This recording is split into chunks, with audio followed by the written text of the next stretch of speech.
সৰ্বশ্ৰেষ্ঠ মানুষেৰ জোড়া cinema hall খাব পূৰণ কৰে দেয় তাই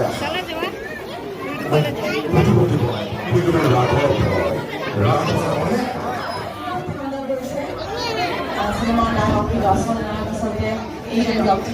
প্ৰভাৱদায়ক সেই মন্ত্ৰৰ কাৰণে মই শিক্ষা দিছে ল'ৰা ছোৱালীখিনিক আৰু সেই ল'ৰা ছোৱালীখিনিক নামঘৰ ছাপোৰ্ট কৰিছে গতিকে মই